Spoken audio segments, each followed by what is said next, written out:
Wow. Breaking news from outside of Miami. The Miami Dolphins are going to part ways with three time, three time, three time All Pro cornerback Jaylen Ramsey.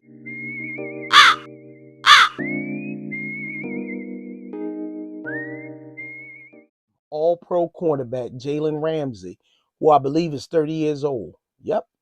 It wasn't that the player was asking for a trade.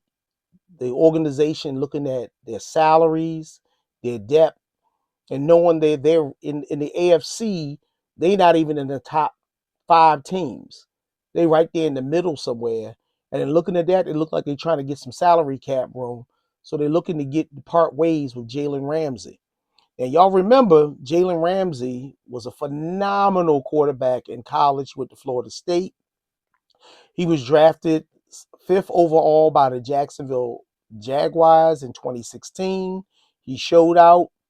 His three assets was he played a physical style ball. He'll make tackles.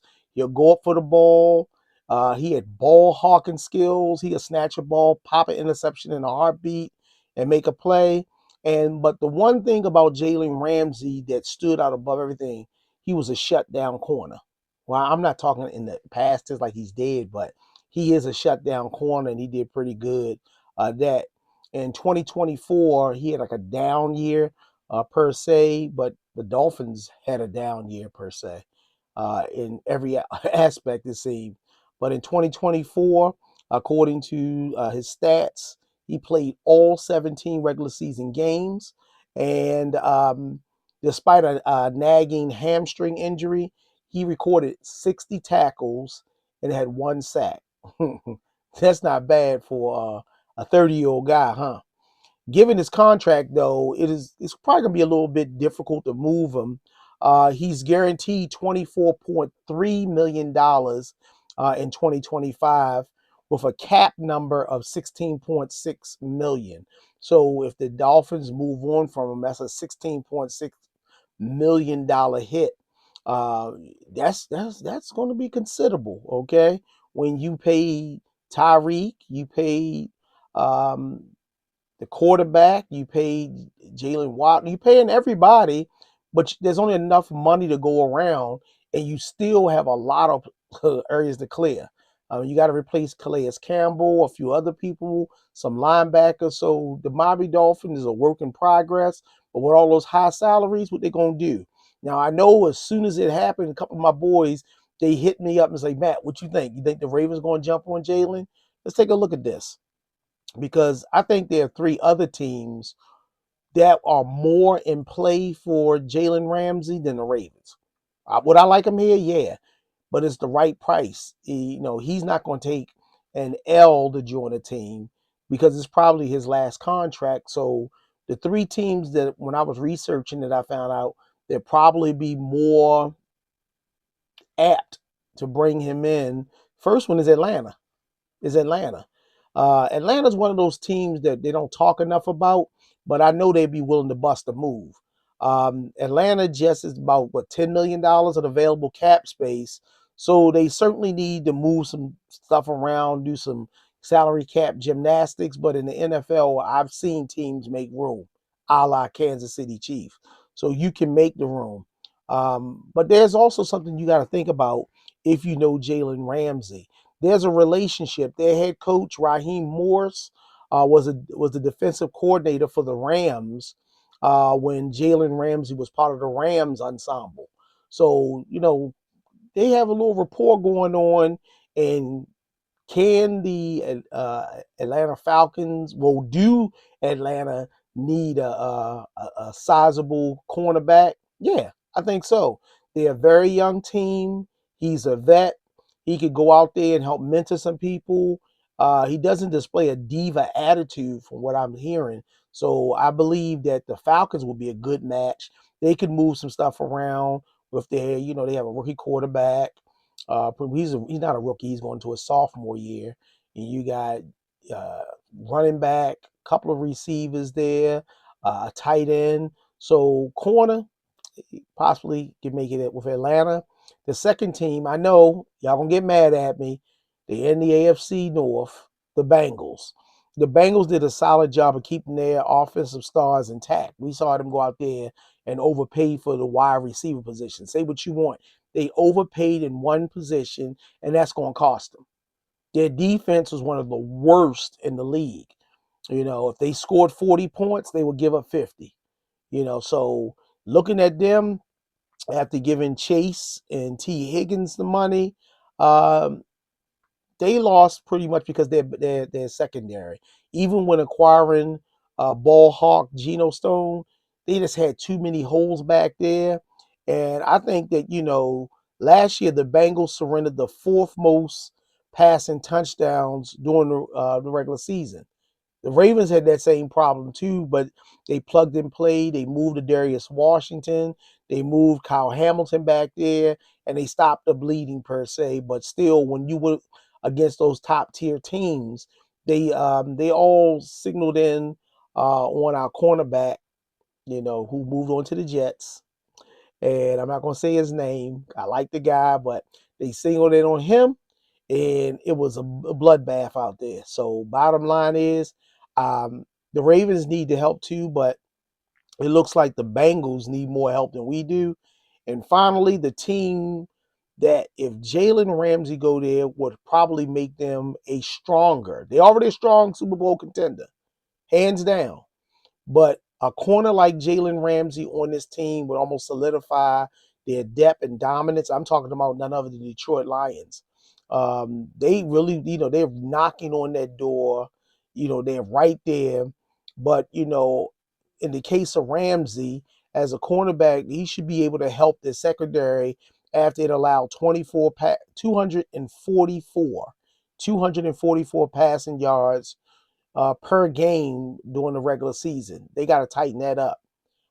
244 passing yards each game. That's their average. And as great as they were, that was one of their Achilles heels. You got to also know that that's the third highest in the NFL. Okay, the team signed DJ Reed in the off season and spent their 2024 first round pick on Arnold. But adding Jaylen Ramsey would really bolster that secondary. And one thing y'all don't realize, Jaylen Ramsey can play all the positions in the secondary. He's proven that. So if you feel as though you locked in on the corner, he could be at free safety. He could be strong safety. He could be one of your corners. He could be one of your nickel.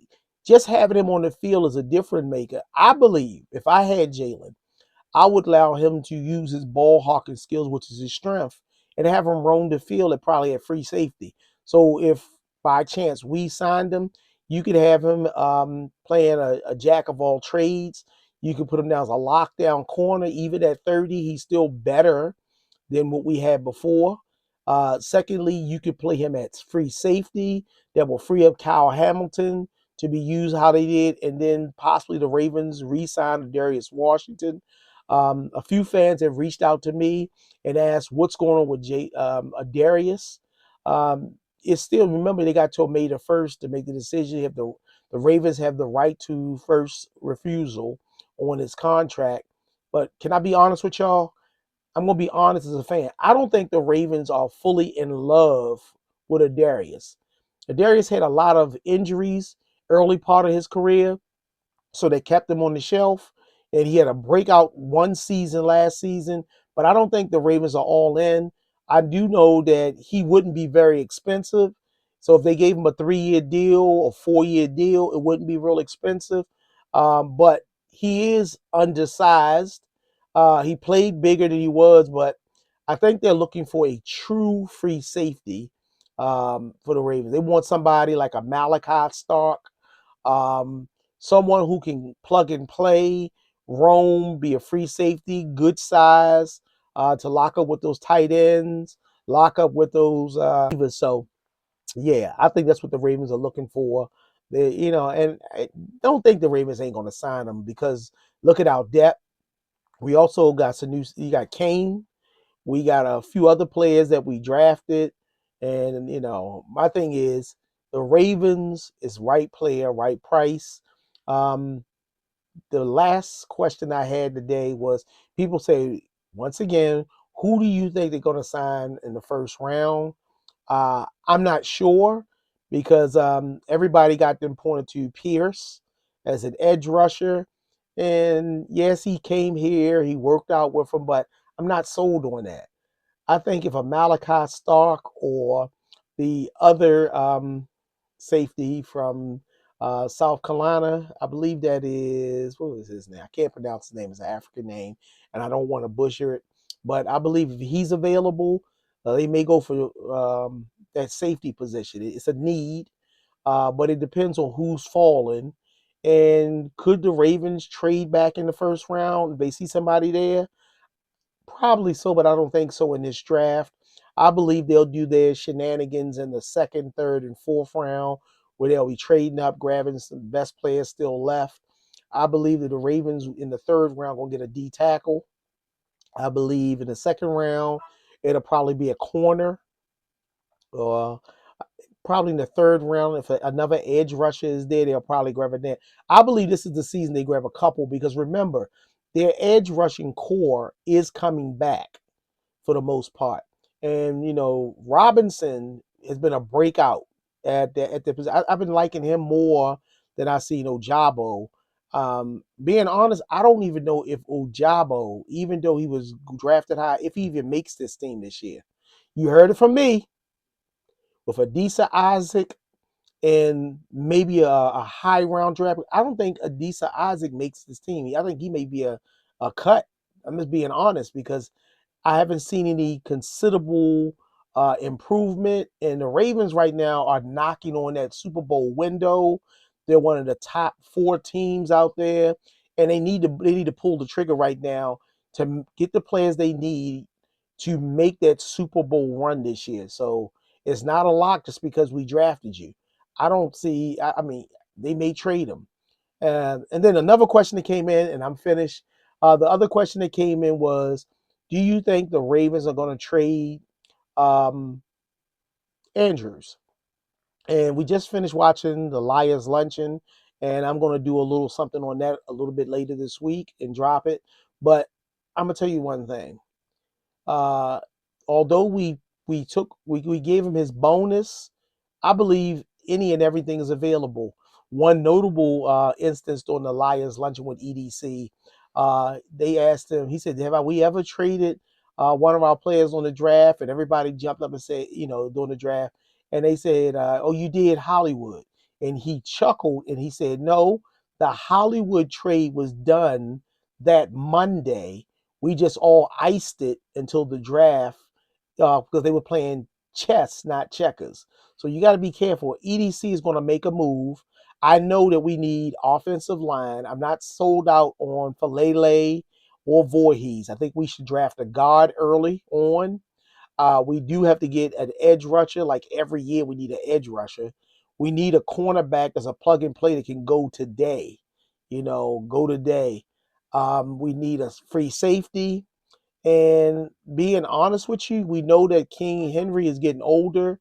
We got Keaton Mitchell, we got Hill, and I'm not sold out on Ali, the fumble king.